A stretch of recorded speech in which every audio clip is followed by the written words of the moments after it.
देखिए, United nation के जो प्रिंसिपल ऑर्गेन्स हैं, जो उसका स्ट्रक्चर है, उसके बारे में डिस्कस करने से पहले थोड़ा सा हम इसका जो हिस्टोरिकल जो पर्सपेक्टिव है,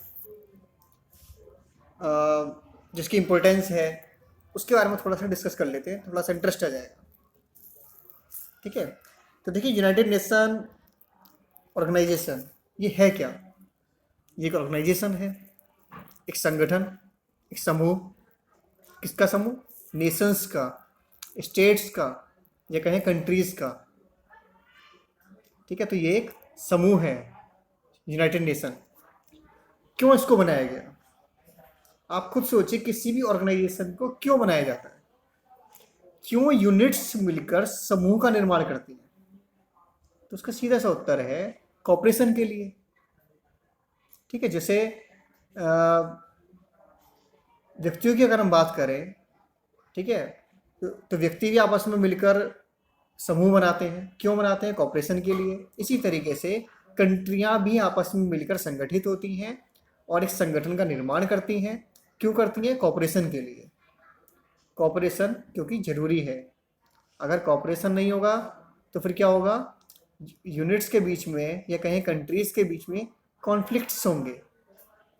और ये जो कॉन्फ्लिक्ट्स हैं, ये अक्सर खास तौर पर इंटरनेशनल लेवल पर, अंतर्राष्ट्रीय स्तर पर युद्ध का, ठीक है, वॉर का रूप धारण कर लेते हैं।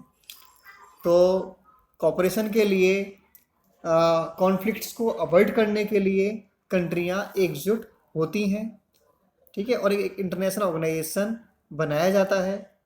ठीक है, तो इसी तरीके से हमने इंटरनेशनल ऑर्गेनाइजेशन ये बनाया कंट्रीज से मिलकर, और जिसको हम यूनाइटेड नेशन ऑर्गेनाइजेशन के बारे में के नाम से जानते हैं। ठीक है, अब आपके दिमाग में एक क्वेश्चन ये आता होगा कि तो क्या यूनाइटेड नेशन से पहले कोई ऐसा कोई ऑर्गेनाइजेशन नहीं था? या उससे पहले किस तरीके से कंट्रीज आपस में जो रिलेशन है उनको एंजॉय करते होंगे, या वर्ल्ड में जो सिक्योरिटी है, पीस है, वो कैसे मेंटेन रहती होगी? तो देखिए, यूनाइटेड नेशन ऑर्गेनाइजेशन से पहले भी एक ऑर्गेनाइजेशन था जिसका नाम था league of nation. First world war जब हुआ तो उसके बाद लीग ऑफ नेशन बनाया गया, जो कि 1920 से जिसने काम करना शुरू किया। और इसीलिए बनाया गया था ताकि सेकेंड वर्ल्ड वार ना हो। ठीक है, फर्स्ट वर्ल्ड वार हुआ, फर्स्ट वर्ल्ड वार के बाद विश्व को किसी वॉर का सामना ना करना पड़े, सेकेंड वर्ल्ड वार जैसी स्थिति ना आए। लेकिन ऐसा नहीं हो पाया, सेकेंड वर्ल्ड वार हुआ। तो फिर इसमें यह देखा गया कि लीग ऑफ नेशन में ऐसी क्या क्या खामियां थी, या क्या ऐसी ऐसी जिस वजह से वो अनसक्सेस रहा, सेकेंड वर्ल्ड वार को नहीं रोक पाया। तो देखिए, कुछ इसमें खामियां थी, जैसे कि लीग ऑफ नेशन का विचार रखने वाले जो लीडर थे वो थे वुडरो विल्सन। वुडरो विल्सन थे प्रेसिडेंट अमेरिका के। उन्होंने ही ये प्रस्ताव रखा था, लेकिन खुद अमेरिका ही इसका मेंबर नहीं बना शुरुआत से ही, लीग ऑफ नेशन का। ठीक है, तो ये अपने आप में ही एक तरीके से फेल होने की एक शुरुआत ही थी इसकी। इसके अलावा ब्राज़ील ने इसको छोड़ दिया 1926 में, जापान ने इसको छोड़ दिया 1933 में, जर्मनी ने भी इसको छोड़ दिया लीग ऑफ नेशन को 1933 में। इसके अलावा सोवियत यूनियन जो था, यूएसएसआर, उसको इससे निकाल दिया गया, इस ऑर्गेनाइजेशन से इसको बाहर कर दिया गया, एक्सपेल कर दिया गया इसको। तो इस तरीके से जब बड़ी मेजर जो कंट्रियां थी, उन्हीं को या तो बाहर निकाल दिया गया, या वो खुद निकल गई, या उसका मेंबर नहीं बनी। तो ये ऑर्गेनाइजेशन सफल नहीं रहा ये। लेकिन इसी के साथ साथ जब सेकेंड वर्ल्ड वार चल रहा था, तब ये सोचा गया कि एक ऑर्गेनाइजेशन होना चाहिए। ऐसा नहीं कि इसके ऑर्गेनाइजेशन के विचार को छोड़ दिया गया, बल्कि ऑर्गेनाइजेशन एक होना चाहिए इंटरनेशनल, पर ये आइडिया रखा गया। और सेकेंड वर्ल्ड वॉर जब चल रहा था तो उसी टाइम पर इसके इस पर जो है डिस्कशन होना शुरू हो गया। ठीक है, तो कुछ स्टेप्स थे तो उनके बारे में अभी हम बात करेंगे। और इसके सेकेंड वर्ल्ड वार के ख़त्म होने के साथ ही एक नया ऑर्गेनाइजेशन जिसको यूनाइटेड नेशन ऑर्गेनाइजेशन के बारे में हम पढ़ रहे हैं, इसके रूप में ये सामने आता है। यूनाइटेड नेशन ऑर्गेनाइजेशन बनता है। तो देखिए वो कौन कौन से स्टेप्स थे जिससे यूनाइटेड नेशन फॉर्म हुआ, यूनाइटेड नेशन अस्तित्व में आया। तो देखिए पहला स्टेप था अटलांटिक चार्टर। 1941 अगस्त 1941 में अमेरिका के प्रेसिडेंट रूजवेल्ट और ब्रिटेन के प्राइम मिनिस्टर विंस्टन चर्चिल, दो बड़ी पावर मिलते हैं आपस में और एक जॉइंट डिक्लेरेशन जिसे अटलांटिक चार्टर के नाम से जाना जाता है पर साइन करते हैं।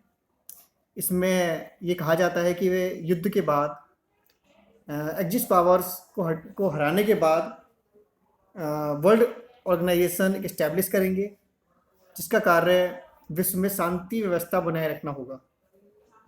ये कोई फॉर्मल ट्रीटी नहीं थी, एक स्टेटमेंट था जिसे अमेरिका के प्रेसिडेंट रूजवेल्ट तथा ब्रिटेन के पीएम विंस्टन चर्चिल द्वारा स्वीकार किया गया था। देखिए अगर ये क्वेश्चन आपसे एक नंबर में पूछ लिया जाता है कि यूनाइटेड नेशन का जो विचार था वो किसके दिमाग में सबसे पहले आया या किसने इसके लिए प्रपोजल रखा सबसे पहले, तो वो थे अमेरिका के प्रेसिडेंट डी रूजवेल्ट। ठीक है, उसके बाद नेक्स्ट स्टेप था 1942 में डिक्लेरेशन ऑफ यूनाइटेड नेशंस। इस शब्द की उत्पत्ति होती है यूनाइटेड नेशंस जो वर्ड है ये। यूनाइटेड नेशन देखिए अभी बना नहीं है, ये एक प्रोसेस चल रहा है। 1942 में अमेरिका के प्रेसिडेंट जो रूजवेल्ट थे उनकी लीडरशिप में एक ग्रैंड अलायंस बनता है 26 कंट्रीज़ का। ये एक गठजोड़ था या एक महागठबंधन जिसे आप कह सकते हैं। इस ग्रैंड अलायंस को नाम दिया जाता है यूनाइटेड नेशन। तो यहीं से इस शब्द की उत्पत्ति होती है यूनाइटेड नेशन की। इस ग्रैंड अलायंस में 26 कंट्रियां ये डिसाइड करती हैं कि वे एक्सिस पावर्स को ख़त्म कर देंगे, वो युद्ध में हरा देंगे और ये मिलकर साइन करते हैं, प्रॉमिस करते हैं एक दूसरे से कि वो इस युद्ध में एक दूसरे को पूरी तरीके से कोऑपरेट करेंगे, एक्सिस पावर्स को जो है ख़त्म करके रहेंगे और युद्ध जीतने के बाद, इस युद्ध के बाद एक इंटरनेशनल ऑर्गेनाइजेशन बनाया जाएगा ताकि वैश्विक शांति, ग्लोबल पीस को मेंटेन रखा जा सके। इसके बाद 1943 में क्या आते आते यूनाइटेड नेशन बनने की जो प्रक्रिया है उसमें तेज़ी आती है और अक्टूबर 1943 में मास्को कॉन्फ्रेंस होता है जिसमें यूएसए, यूएसएसआर और यूके के जो फॉरेन मिनिस्टर्स थे वो मिलते हैं आपस में और इस बात पर मंथन करते हैं कि जो नया वर्ल्ड ऑर्गेनाइजेशन बनेगा उसके बेसिस क्या क्या होंगे, उसके प्रिंसिपल्स क्या क्या होंगे। इस बात पर डिस्कशन होता है मास्को कॉन्फ्रेंस में। इसके बाद इसी वर्ष 1943 में तेहरान कॉन्फ्रेंस होता है जहाँ पर यूएस के प्रेसिडेंट रूजवेल्ट और ब्रिटेन के प्राइम मिनिस्टर विंस्टन चर्चिल और रसिया के स्टालिन ये आपस में मिलते हैं और ये डिसाइड करते हैं कि वर्ल्ड वार सेकेंड का जो फाइनल स्टेज है वो आ चुका है, क्योंकि जो एक्सिस पावर्स थी वो डिफीट हो रही थी। तो लग रहा था कि कुछ ही टाइम में युद्ध ख़त्म हो जाएगा। तो इस तरीके से अब हम पूरी तरीके से तैयार हैं एक्सिस पावर्स को ख़त्म करने के लिए और ये मिलकर डिसाइड करते हैं और ये प्लान बनाते हैं कि एक्सिस पावर्स को डिफीट करना है और इसके बाद विश्व को शांति की तरफ ले जाना है एक अंतर्राष्ट्रीय संगठन के माध्यम से। एक अंतर्राष्ट्रीय संगठन एक ऐसा होना चाहिए जिससे विश्व में शांति बनाई जा सके। इस बात पर मंथन होता है। इसके बाद जो सबसे फाइनली जो इम्पोर्टेंट कॉन्फ्रेंस होती है यूनाइटेड नेशन को बनाने के लिए तो वो होती है 1944 में डम्बल्टन ओक्स कॉन्फ्रेंस। डम्बल्टन ओक्स जो है ये एक जगह है यूएस के वाशिंगटन डीसी में। तो ये सबसे सीरियस स्टेप था यूनाइटेड नेशन को बनाने के लिए, डम्बल्टन ऑक्स कॉन्फ्रेंस। इस कॉन्फ्रेंस में उन सभी बातों को तय कर लिया जाता है यूनाइटेड नेशन ऑर्गेनाइजेशन के जो के अंतर्गत होंगी, किन बेसिस पर ये काम करेगा, ये ऑर्गेनाइजेशन बनाया जाएगा। इसके लिए एक जो है प्रपोजल तैयार किया जाता है और उस प्रपोजल में ये बातें शामिल की जाती हैं कि इसका स्ट्रक्चर क्या होगा, और जो भी मेन बातें हैं वो उसमें शामिल की जाती हैं और एक प्रपोजल तैयार किया जाता है। इस प्रपोजल को डिस्ट्रीब्यूट किया जाता है जो 26 कंट्रियाँ थी, जो सभी एकजुट होकर लड़ रही थी एलाइज कंट्रीज़ के रूप में एक्सिस पावर्स को हराने के लिए। और इन 26 कंट्रीज़ को ये प्रपोजल दिया जाता है और टाइम दिया जाता है कि वो इस प्रपोजल को पढ़ें, अपनी प्रतिक्रिया दें, कमेंट करें कि इसमें क्या क्या बदलाव लाया जाना चाहिए, क्या सही है क्या गलत है। तो इस तरीके से यूनाइटेड नेशन के चार्टर की जो बनने की प्रक्रिया है डम्बा टॉक्स के साथ शुरू हो जाती है।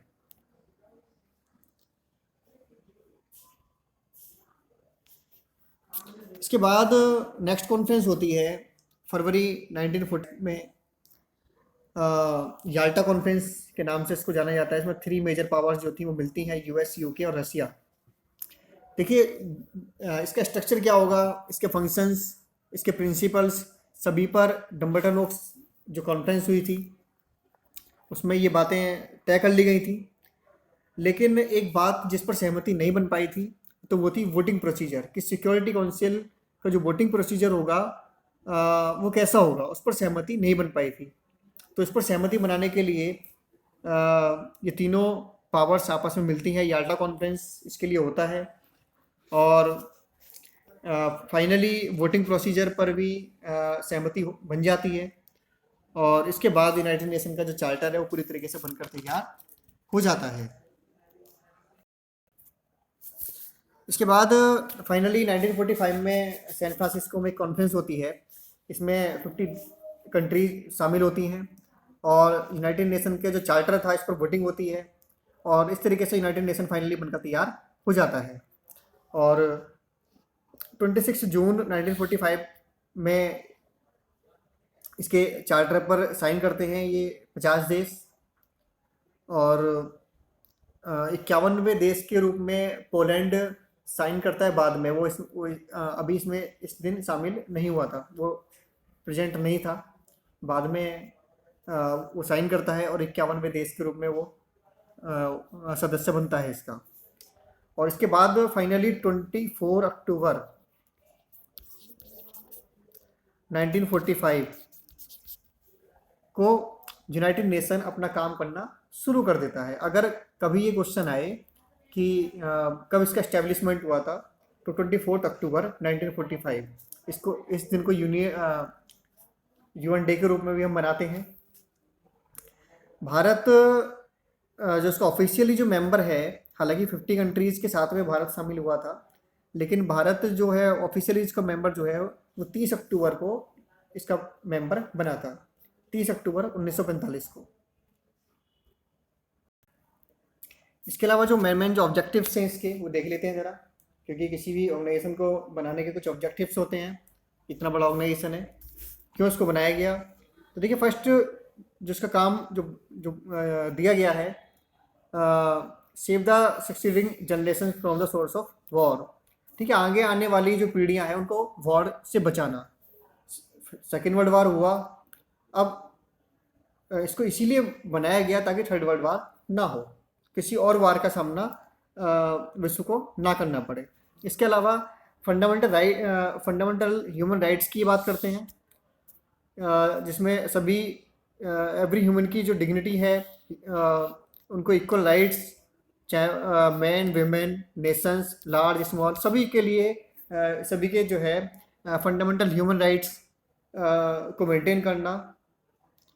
ठीक है, इसके अलावा सभी को जस्टिस की बात करते हैं, respect for the obligations arising from treaties can be maintain. ठीक है, इसके अलावा social progress and better standard of life. ठीक है, तो इस तरीके से ताकि आने वाली जो जनरेशन हैं वो युद्ध का सामना उनको ना करना पड़े, इसके लिए ये थोड़ा आगे बढ़कर ह्यूमन राइट्स की बात करते हैं। तो इस तरीके की बातें इसमें, और जस्टिस की बात इसमें की गई है। सभी की, चाहे वो देश छोटा है बड़ा है, एवरी इंडिविजुअल, सभी के राइट्स की इसमें बात की गई है।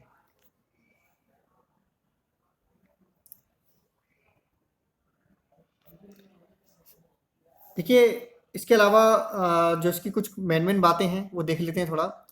तो टोटल जो कंट्रीज़ हैं वर्ल्ड में, 195, टोटल जो इसके मेंबर हैं 193 इसके टोटल मेंबर्स हैं। अगर ये क्वेश्चन आ जाता है एक नंबर में कि यूनाइटेड नेशंस के कितने मेंबर हैं टोटल, तो 193 इसके मेंबर हैं टोटल। जिसमें से इसके अलावा 2 देश ऐसे हैं जो इसके मेंबर नहीं हैं, तो वो इसके ऑब्जर्वर कंट्रीज़ के रूप में है। वो ऑब्जर्वर स्टेट्स हैं, पर्यवेक्षक।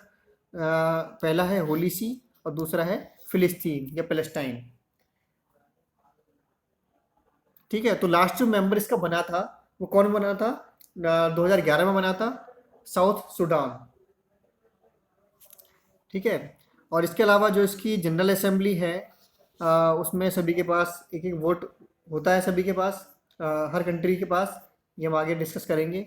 इसके अलावा 5 इसके परमानेंट मेंबर हैं, यूनाइटेड स्टेट्स, रसिया, यूके, फ्रांस और चाइना। अभी हम इस सब के बारे में आगे डिस्कस करेंगे। देखिए, बात कर लेते हैं इसके प्रिंसिपल ऑर्गेन्स के बारे में यूनाइटेड नेशन के। इसके टोटल 6 ऑर्गेन्स हैं। देखिए, आपके न्यू जो सिलेबस है, जो सिलेबस चेंज हुआ है, उसमें क्लियर दिया हुआ है प्रिंसिपल ऑर्गेन्स। ठीक है, उसको काफ़ी शॉर्ट कर दिया गया है, अब बहुत ज़्यादा ब्रॉड में नहीं है वो। तो इसमें लेकिन प्रिंसिपल ऑर्गेन्स क्लियरली दिया हुआ है। तो आपको ये इसके जो ऑर्गेन्स हैं, जो इसके 6 ऑर्गेन्स हैं, इनका क्या स्ट्रक्चर है, क्या उनकी फंक्शनिंग है, उसके बारे में आपको पता होना चाहिए। ठीक है, क्वेश्चन 1 नंबर में भी आ जाते हैं, उसमें पूछ लिया जाता है इनके इंटरनल के बारे में। इसके अलावा लॉन्ग क्वेश्चन भी इसमें से बन सकते हैं।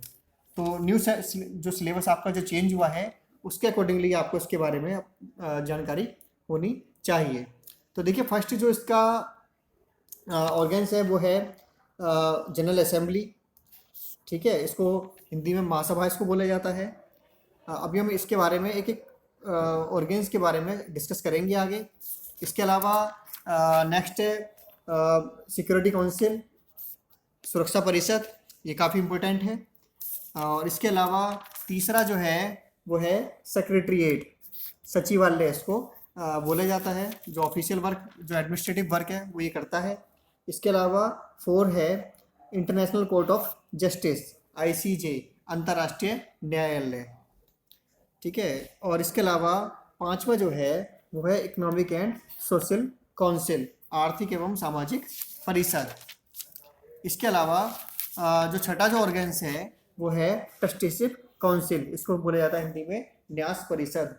अब ये वर्किंग में नहीं है, ये फंक्शनिंग में नहीं है। ठीक है, लेकिन अब इसका मतलब ये नहीं है कि इसके 5 ऑर्गेन्स हो गए हैं, है 6 ही, लेकिन ये इनएक्टिव है। ठीक है, तो इसके बारे में अब एक एक फंक्शन, जो ये जितने भी ऑर्गेन्स हैं, इनके बारे में डिस्कस हम कर लेते हैं। तो आप इन 6 ऑर्गेन्स को इस चार्ट से भी समझ सकते हैं।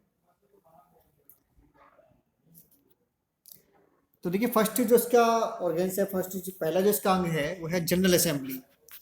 ठीक है, इसको बोला जाता है महासभा। आपको इस पिक्चर से ही क्लियर हो रहा होगा, तो इसके नाम से ही ये क्लियर हो रहा है, महासभा, सबसे बड़ी सभा। ठीक है, पिक्चर में ही आप देख रहे हैं कितनी बड़ी ये सभा है।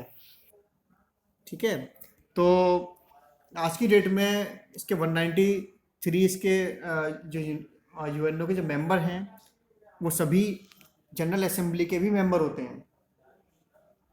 इसमें ऐसा नहीं है कि जैसे सिक्योरिटी काउंसिल में 15 मेंबर है या इकोनॉमिक एंड सोशल काउंसिल में 54 मेंबर हैं, ऐसा इसमें नहीं है। इसमें जितने भी मेंबर होंगे सभी इसके भी मेंबर होंगे, जनरल असेंबली के भी मेंबर होंगे।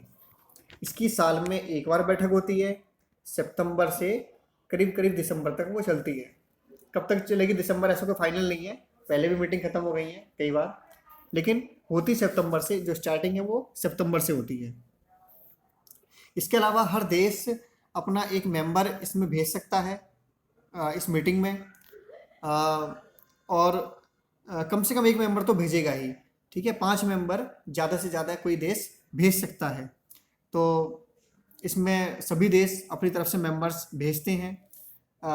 जो देश के जो राष्ट्रीय अध्यक्ष हैं, ठीक है, वो इसमें पार्टिसिपेट करते हैं। सभी देश अपनी आवाज़ जो है, अपनी बात यहाँ पर रखते हैं। ये एक ऐसा प्लेटफॉर्म है जहाँ पर सभी देश बराबर हैं, चाहे वो कोई छोटा है या बड़ा है। ये आप पिक्चर में देख रहे हैं, ये हमारे देश के पीएम मोदी यहाँ पर स्पीच दे रहे हैं, ठीक है। ये जनरल असेंबली का फोटो का है ये पिक्चर। यहाँ पर जो है ट्रम्प भी हैं, अमेरिका जो सबसे बड़ा देश इसको माना जाता है। तो सभी देश यहाँ पर जो है बराबर हैं, चाहे वो छोटा है, चाहे वो बांग्लादेश है, चाहे वो नेपाल है, छोटा बड़ा सभी यहाँ पर बराबर हैं। तो हर देश को जो है यहाँ पर एक वोट का अधिकार है सभी के लिए। ये जो है पूरी दुनिया की, इसको टाउन मीटिंग हम इसको कह सकते हैं, ठीक है। छोटे बड़े यहाँ पर जो है बहस होती है, चर्चाएं होती हैं, ठीक है। हर देश की आवाज़ यहाँ पर सुनाई देती है। और इसके अलावा देखिए प्रत्येक जो मेंबर है, जो हर देश से जो है 5 से अधिक मेंबर इसमें शामिल नहीं होंगे। 5 मेंबर्स कोई भी कंट्री भेज सकता है मैक्सिमम, लेकिन एक मेंबर तो उसको कम से कम एक रिप्रेजेंटेटिव तो अपना भेजना होगा। लेकिन हर देश को एक वोट यहाँ पर मिला हुआ है। अब वो चाहे देश बड़ा है या छोटा है, उससे कोई फर्क नहीं पड़ता, सभी को एक वोट हर देश को मिला हुआ है। इसके अलावा ये पूरी दुनिया की जो संसद है, जैसे हमारी जो पार्लियामेंट है, जैसे हमारी संसद है, जैसे उसमें आप देखते हैं कि हर एरिया से एमपी जो है जाते हैं, वहाँ पर डिस्कशन करते हैं, चाहे वो पक्ष के हैं चाहे वो प्रतिपक्ष के हैं, सभी वहाँ पर बैठते हैं, डिस्कशन करते हैं। उसी तरीके की एक टाउन मीटिंग, ये उसी तरीके की हम इसको एक पूरे विश्व की पार्लियामेंट हम इसको कह सकते हैं। और लास्ट मेंबर जो था साउथ सूडान, उसके बारे में हम बात कर चुके हैं। वो 2011 में इसका मेंबर बना। पहले जो है सूडान एक देश हुआ करता था। 2011 में उसके 2 देश बने, वो नॉर्थ सूडान और साउथ सूडान। तो नॉर्थ सूडान तो पहले से ही था मेंबर सूडान के रूप में। साउथ सूडान ने कहा कि मुझे मेंबरशिप अलग से चाहिए, तो उसको 193 रैंकिंग उसको मिलती है और उसको एक नया मेंबर उसको बनाया जाता है। इसके अलावा देखिए गुड स्पीड हैं फिलोसफर, इन्होंने देखिए जनरल असेंबली के बारे में ये लिखा है कि ये जो मल्टीफोल्ड एक्टिविटीज़, ठीक है, तो उसका ये एक सेंटर पॉइंट है, ठीक है। अभी हम इसके बारे में जो आगे डिस्कस करेंगे तो ये हमें क्लियर हो जाएगा। इसके अलावा जो फंक्शनिंग है मेन उसके बारे में बात कर लेते हैं। तो देखिए पहला जो काम है, इसकी जो मीटिंग होती है उसमें कुछ काम भी तो होते होंगे। इसकी 2 महीने 3 महीने तक ये लोग डिस्कस करते हैं आपस में। तो क्या डिस्कस करते हैं यहाँ पर, क्या क्या काम होते हैं? तो देखिए पहला जो काम है मेनली वो है पासिंग द बजट। ये अपना बजट पास करती है। तो देखिए इसका कोई अपना तो कोई सोर्स नहीं है, तो सोर्स इसके पास पैसे काम करने के लिए कहाँ से आएंगे, ठीक है। तो जो इसके मेंबर कंट्रीज है वही कंट्रीब्यूट करेंगे, सीधी सी बात है। तो हर देश के लिए अलग अलग है। जो देश की जिस देश की जीडीपी है उसके अकॉर्डिंगली है वो। तो सबसे ज़्यादा पैसा जो फिलहाल दे रहा है वो अमेरिका दे रहा है, फिर जापान है, जर्मनी है, फ्रांस है, चाइना है, यूके है। ये सब कंट्रियां जो है सबसे ज़्यादा कंट्रीब्यूट इसमें करते हैं। तो जीडीपी के अकॉर्डिंगली है, इनकी देशों की जीडीपी अच्छी है, तो ये कंट्रीब्यूट ज़्यादा करते हैं। इंडिया भी कोशिश कर रहा है, अच्छा खासा एक जो कंट्रीब्यूट हमारा देश भी करता है। 2019-21 का जो प्रेजेंट का जो कंट्रीब्यूशन है हमारा, उसमें हमारी रैंक 25 थी। इसके अलावा जो इसकी मेंबरशिप है, मेंबरशिप में कोई देश इसकी, अगर कोई नया देश मान लीजिए कोई बनता है और उसकी मेंबरशिप चाहता है, तो इसके लिए भी डिसीजन जो है यूनाइटेड नेशन का मेंबर बनने के लिए जो मेंबरशिप है उसका डिसीजन भी जो है जनरल असेंबली लेगी, ठीक है। जनरल असेंबली ही डिसाइड करेगी कि वो इसका मेंबर बन सकता है या नहीं बन सकता है। तो पहला तो उसको लिए ये होना चाहिए कि वो चार्टर जो है इसका वो उसमें उसमें अपना विश्वास, अपना जो है फेथ अपना दिखाए, वो अपना विश्वास अगर इसमें दिखाता है। इसके अलावा फिर ये जनरल असेंबली डिसाइड करेगी, वहाँ पर वोटिंग होगी, ठीक है। 2/3 मेजोरिटी से अगर ये प्रपोजल पास हो जाता है तो कोई भी जो नया देश है वो इसका मेंबर बन सकता है।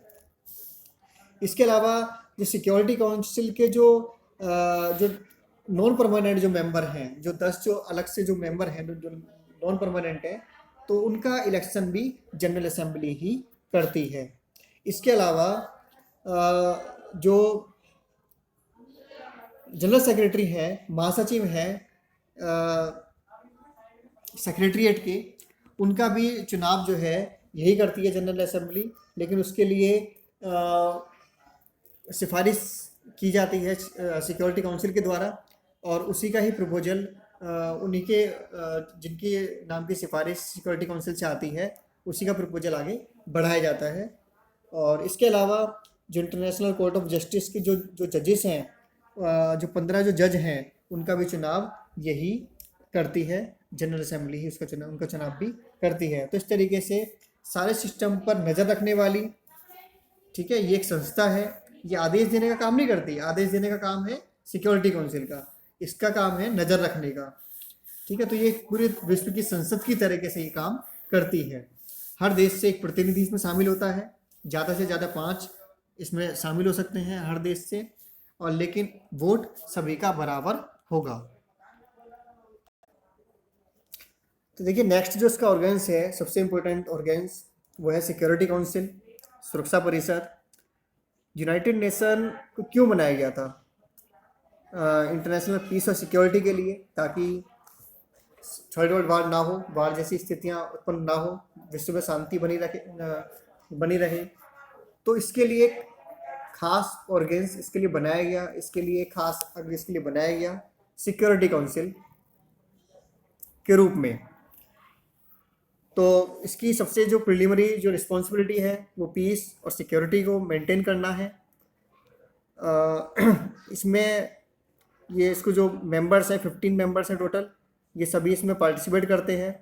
15 मेंबर्स ही इसकी जो भी इसके फंक्शनिंग होती है उसमें पार्टिसिपेट करते हैं। टोटल 15 मेंबर्स ही, इसके अलावा और कोई इसमें शामिल नहीं होता है। तो देखिए जब ये यूनाइटेड नेशन बनाया गया था तो इसमें उस टाइम पर कितने इसके मेंबर थे? टोटल 11 मेंबर थे, 15 नहीं थे उस टाइम पर, 11 मेंबर रखे गए थे, जिसमें से 5 परमानेंट मेंबर जो थे, जो आज हैं, वो भी वो उस टाइम पर भी थे, वो उसमें कोई चेंज आज तक नहीं आया है। और इसके अलावा जो नॉन परमानेंट थे वो उस टाइम पर 6 मेंबर थे, तो उनकी संख्या बढ़ाकर अब 10 कर दी गई है।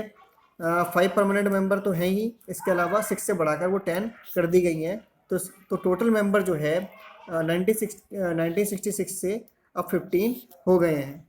तो और जिन मेंबर्स को चुन लिया जाता है एक बार नॉन परमानेंट मेंबर के रूप में, उसका इमीडिएट इलेक्शन नहीं होता है। तो देखिए ये जो परमानेंट मेंबर हैं ये इस तरफ ये दिए गए हैं, इसके अलावा नॉन परमानेंट ये मेंबर दिए गए हैं। ये परमानेंट मेंबर हैं, जब से यूनाइटेड नेशन बना है तब से आज तक ये मेंबर हैं, और ये लगता नहीं कि ये किसी छठे देश को परमानेंट मेंबर के रूप में मेंबरशिप देंगे। और इसके अलावा ये जो मेंबर हैं ये सभी करंट के ये दिए गए हैं, ये चेंज होते रहते हैं हर 2 साल में।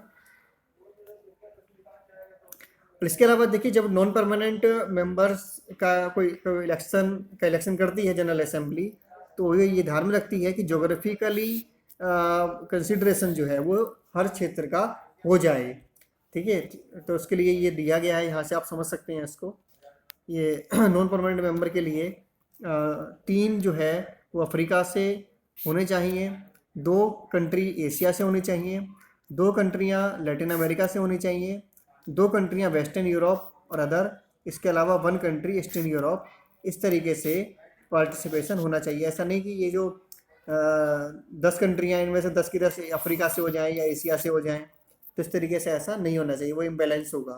तो ये इसका एक जो क्राइटेरिया है। तो देखिए सिक्योरिटी काउंसिल में जो सबसे जो इम्पोर्टेंट है वो है वीटो पावर, जो इन 5 कंट्रीज़ के पास है जो परमानेंट मेंबर्स हैं उनके पास। तो इसका इस्तेमाल कैसे होता है वीटो पावर का, है ना, ये वीटो पावर है क्या, थोड़े जान लेते हैं। तो देखिए इसका जो वोटिंग प्रोसेस है, सिक्योरिटी काउंसिल का जो वोटिंग प्रोसेस है उससे समझते हैं। तो देखिए यहाँ पर वोटिंग प्रोसेस जो है वो दो तरीके से यहाँ पर बताया गया है। एक तो होता है प्रोसीजनल मैटर्स पर, 15 मेंबर्स हैं टोटल, परमानेंट नॉन परमानेंट सबको मिलाकर।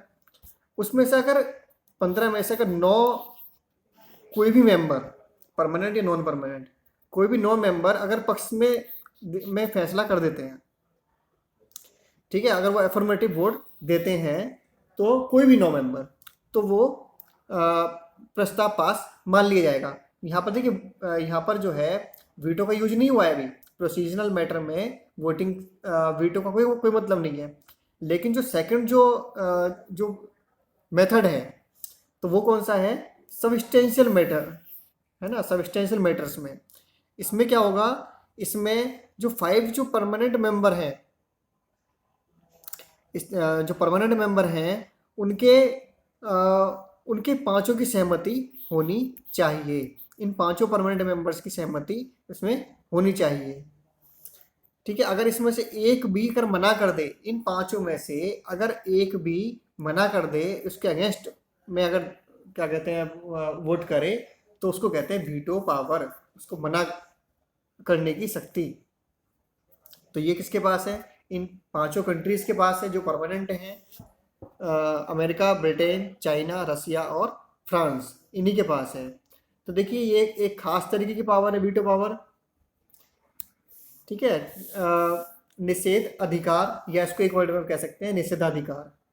तो इसका मतलब क्या है, मना करने की शक्ति, किसी काम को रोक देने की पावर, किसी काम को करने की पावर नहीं, जैसे किसी काम को करने की पावर होती है तो, लेकिन ये कौन सी पावर है, काम को रोक देने की पावर, ठीक है। तो अभी तक सबसे ज़्यादा जो वीटो पावर का इस्तेमाल किया है वो किया है किसने, यूएसएसआर ने। जब कोल्ड वॉर का दौर हमने देखा, पूरे विश्व ने देखा, तो उस समय पर सबसे ज़्यादा इसका इस्तेमाल किया गया अपने फ़ायदे के लिए। जो सुपर पावर्स थी उनके द्वारा इसका इस्तेमाल किया जाता रहा।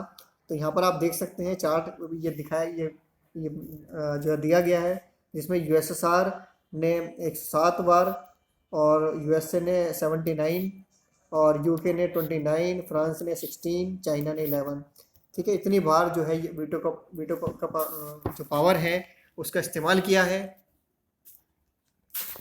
तो ये एक जो है काफ़ी एक जो है एक इश्यू बना हुआ है कि ये वीटो पावर जो है इन पांचों देशों के पास है। जब से ये बने हैं, जब से यूनाइटेड नेशन बना है, तभी से आज तक इसमें कोई चेंज नहीं आया है, ठीक है। तो इसमें लगातार जो है सुधार की बात हो रही है, आगे हम इसके बारे में बात करेंगे। तो यही आज तक जो है एक विवाद का विषय बना हुआ है। इसके अलावा जो सबसे इम्पोर्टेंट और जो तीसरा जो इसका सबसे इम्पोर्टेंट जो ऑर्गेन्स है वो है सेक्रेटरीट, सचिवालय इसको कहेंगे हिंदी में। तो देखिए जितना भी एडमिनिस्ट्रेटिव वर्क है, चाहे वो रिपोर्ट तैयार करना है, कोई उसके लिए डाटा कलेक्ट करना है, तो वो सभी काम सेक्रेटरीट करता है। तो सेक्रेटरीट में देखिए सबसे इम्पोर्टेंट जो पर्सन होता है वो कौन होता है, सेक्रेटरी जनरल, ठीक है, महासचिव इसको बोला जाता है। तो सबसे बड़ा जो प्रशासनिक जो अधिकारी है वो सेक्रेटरी जनरल है यहाँ का।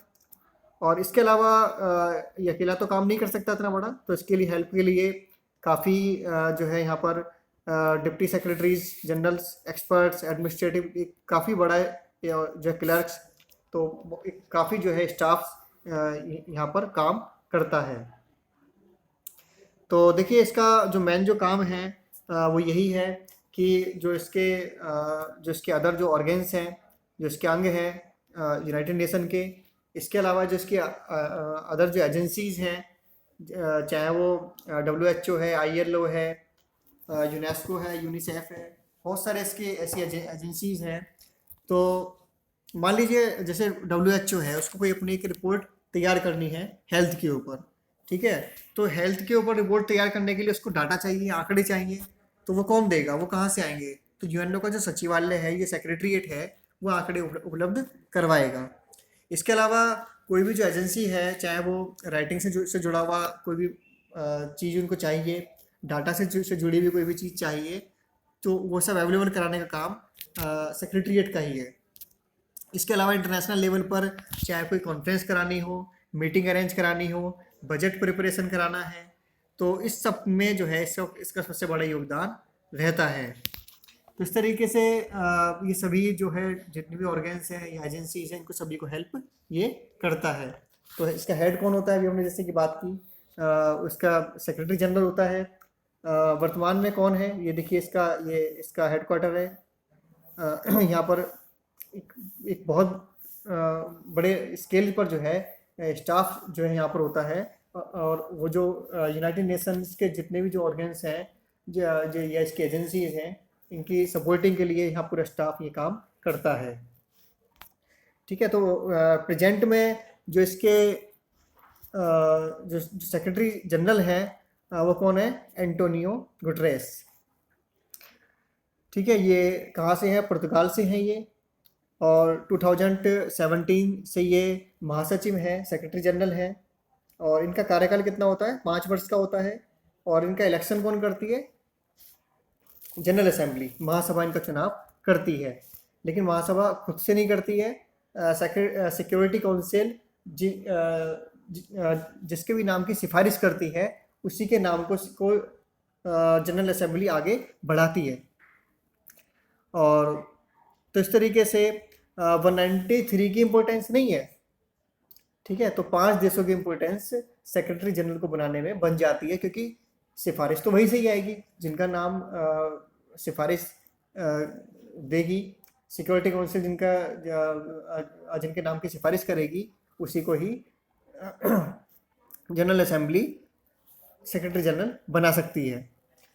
तो इस तरीके से, या हम ये भी कह सकते हैं यूएनओ को जो रिप्रेजेंट कराने वाला जो व्यक्ति है, अगर हम कहें कि यूएनओ को रिप्रेजेंट कराने वाला कोई एक व्यक्ति का नाम बताइए, अगर कोई इस तरीके का क्वेश्चन आता है, तो वो कौन होता है, महासचिव होता है, सेक्रेटरी जनरल ये होता है, फोरमोस्ट रिप्रेजेंटेटिव्स ये होते हैं। लेकिन नेक्स्ट जो प्रिंसिपल ऑर्गेन्स है वो है इंटरनेशनल कोर्ट ऑफ जस्टिस, जो हम यूनाइटेड नेशन के जो 6 ऑर्गेन्स की हम बात कर रहे हैं। तो प्रिंसिपल ऑर्गेन्स में से है ये, उन 6 में से एक। तो हम चौथे नंबर पर हम बात कर रहे हैं इंटरनेशनल कोर्ट ऑफ जस्टिस के बारे में, अंतर्राष्ट्रीय न्यायालय।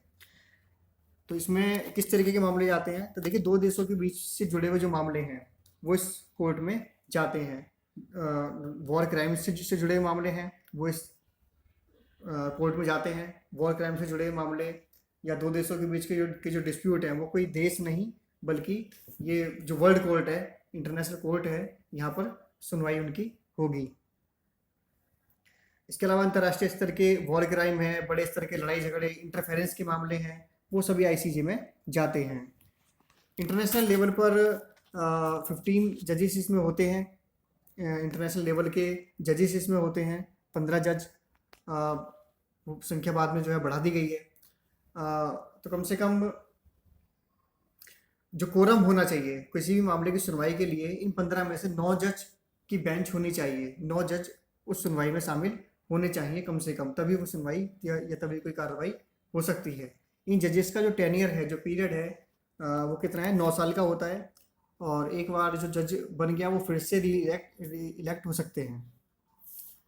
ठीक है, तो दोबारा भी जो है चुने जा सकते हैं। और भारत के लिए बड़े गर्व की बात है कि हमारे यहाँ के जो दलबीर सिंह भंडारी हैं, वो फिर से दूसरे कार्यकाल में उनका जो है चुनाव हुआ है। फिर से वो 2018 में उन्होंने फिर से रीजॉइन किया है। अभी तक देखिए, भारत से 4 जजेस यहाँ पर पहुँच पाए हैं आईसीजे में। तो पहले थे वो BN राव, दूसरे नंबर पर रहे हैं नगेंद्र सिंह, जो कि अध्यक्ष भी रहे हैं, उपाध्यक्ष भी रहे हैं। और तीसरे नंबर पर RN पाठक, रघुनंदन भी इनको कहा जाता था। इसके अलावा चौथे नंबर पर जो अभी यहाँ पर जजेस हैं, दलबीर सिंह भंडारी। दलबीर सिंह भंडारी जो हैं वो दिल्ली हाई कोर्ट और मुंबई हाई कोर्ट में जज रह चुके हैं। इसके अलावा भारत के सुप्रीम कोर्ट में भी ये जज रह चुके हैं।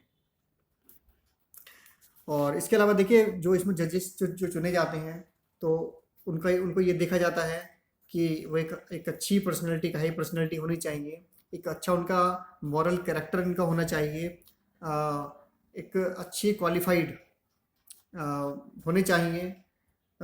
इसके अलावा उन्होंने जो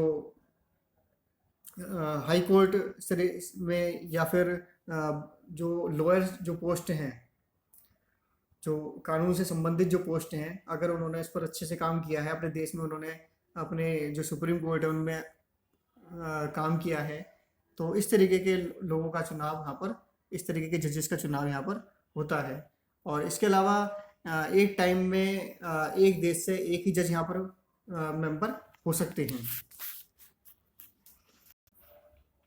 इसके अलावा जो इसका हेडक्वार्टर है इसका, तो वो कहाँ पर है, वो है द हेग, हेग में है। हेग एक जगह है नीदरलैंड में, ठीक है। तो ये एक इकलौता एक ऐसा प्रिंसिपल ऑर्गेन्स है यूनाइटेड नेशन का जिसका जो हेडक्वार्टर है वो न्यूयॉर्क से अलग जगह पर है। बाकी सबके जो हेडक्वार्टर है वो कहाँ पर है, न्यूयॉर्क में है, अमेरिका में।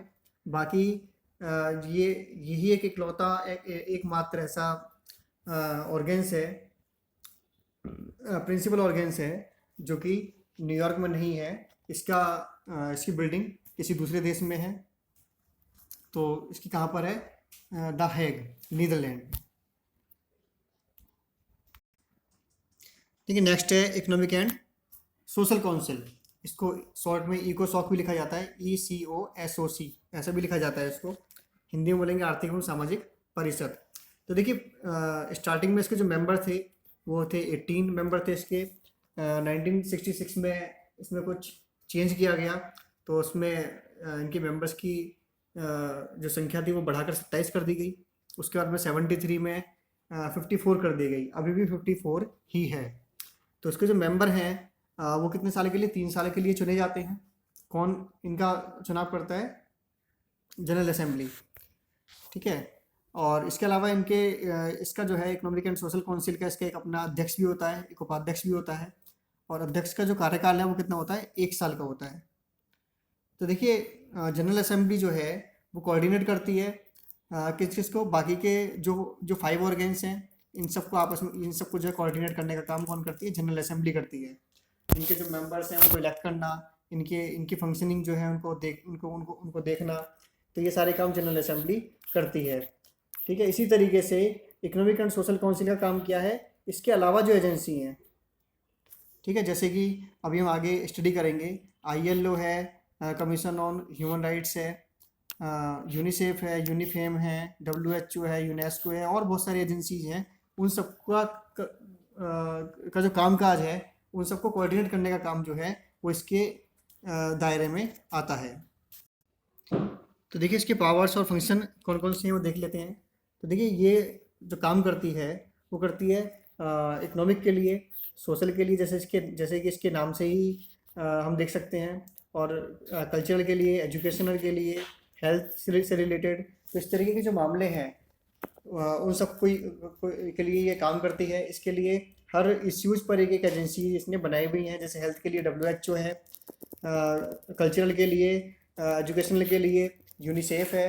तो इस तरीके से जो ऑर्गेनाइजेशंस हैं, एजेंसीज़ हैं, उनके माध्यम से ये काम करती है। तो ये सब इसलिए ज़रूरी है क्योंकि जो डेवलपिंग कंट्रीज़ हैं या अंडर डेवलप्ड हैं, तो वहाँ के जो सिटीजन्स हैं, वहाँ के जो लोग हैं, ताकि उनको भी जो है, जो उनके ह्यूमन राइट्स हैं उनको वो मिल सके, उनको भी एक एजुकेशन, एक लेवल जो है, एक स्टैंडर्ड उनका भी मेंटेन हो सके। तो इसके लिए ये काम करती है। इसके अलावा जो फंडामेंटल राइट्स हैं, ह्यूमन राइट्स हैं, उनके लिए ये काम करती है। इसके लिए एक अलग से एक जो है कमीशन ऑन ह्यूमन राइट्स है, उसके साथ ये काम करती है। इसके अलावा जब भी या तो अपनी खुद की पहल पर ये कोई जो इंटरनेशनल कॉन्फ्रेंस ये इनिशिएट कर सकती है। इसके अलावा जो भी इंटर गवर्नमेंटल जो मामले हैं उनसे रिलेटेड जो भी कॉन्फ्रेंसेस हैं उस पर ये बुला सकती है। इश्यूज ऐसे होने चाहिए कि ये वो डोमेस्टिक ना हो, वो इंटर गवर्नमेंटल जो इश्यूज होते हैं उन पर ही मीटिंग कंट्रीज़ की बुला सकती है और उस पर बातचीत कर सकती है। देखिए छठा जो ऑर्गेन्स है, ये भी प्रिंसिपल ऑर्गेन्स में ही है। इसका नाम है ट्रस्टीशिप काउंसिल, हिंदी में कहा जाएगा इसको न्यास परिषद। अब ये फंक्शनिंग में नहीं है, अब ये सस्पेंड कर दिया गया है। 1994 से ये काम नहीं कर रहा है।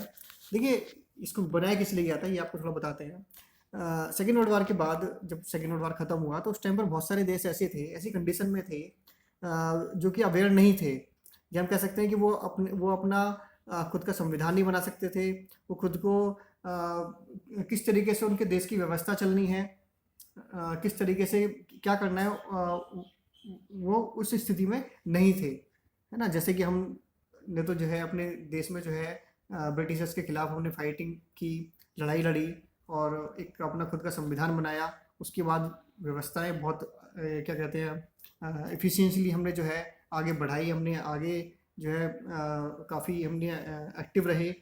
तो लेकिन ऐसा सभी देशों में नहीं था, कुछ देश ऐसे थे कि वहाँ की जनता जो है उतनी जागी हुई नहीं थी, उनको उतनी समझ नहीं थी। तो लेकिन सेकेंड वर्ल्ड वार के बाद में जो है डीकोलोनाइजेशन का जो प्रोसेस है, ठीक है, वो शुरू हुआ। सभी देशों से जो कॉलोनाइजेशन था, उपनिवेशीकरण था, वो जो है ख़त्म होना था। तो जो ये जो कुछ देश थे जैसे अमेरिका है, ब्रिटेन है, फ्रांस है, ठीक है, ये जो देश जो जिनको सुपर पावर कह सकते हैं, तो इनको ये जिम्मेदारी सौंपी गई कि वो उन देशों की का जो है रख रखाव करें, ठीक है, उनके देखभाल की जिम्मेदारी इन देशों को सौंपी गई। ठीक है, और ये कहा गया कि अभी अगले 15-20 सालों में, 25-30 सालों में जब भी इनका जो है डेवलपमेंट नहीं हो जाता है तब तक वो इनका ध्यान रखेंगे, इनका ख्याल रखेंगे ताकि कोई इनका एक्सप्लॉयटेशन ना कर सके। तो इसी वजह से ये ट्रस्टीशिप काउंसिल यूनाइटेड नेशन के द्वारा इसको बनाया गया था। और उसके बाद धीरे धीरे देश जो है आज़ाद होते रहे। और 94 में एक छोटा सा देश एक आयरलैंड है, उसका नाम है प्लाऊ, ठीक है। प्लाऊ ने अपने आप को जो है 94 में इंडिपेंडेंट, उसने भी अपने आप को घोषित कर दिया, ठीक है। और उसके बाद में जो है फिर अब कोई देश ऐसा नहीं बचा जिसको हम ये कह सकें कि वो बहुत आदिम अवस्था वाला कोई देश है, या जिसको ऐसे कोई जो है केयर टेकर की आवश्यकता है। ऐसा कोई देश अब नहीं बचा पूरी धरती पर कि जिसको किसी ऐसे केयर टेकर की ज़रूरत हो। तो इसी के साथ में जो है फिर ट्रस्टीशिप काउंसिल का काम भी ख़त्म हो जाता है, तो इसको भी सस्पेंड कर दिया गया। ऑर्गेन्स अभी भी है, ये 6 ऑर्गेन्स में से अभी भी है, लेकिन इनएक्टिव है। अब ये वर्किंग में नहीं है, इसको सस्पेंड कर दिया गया है 94 में।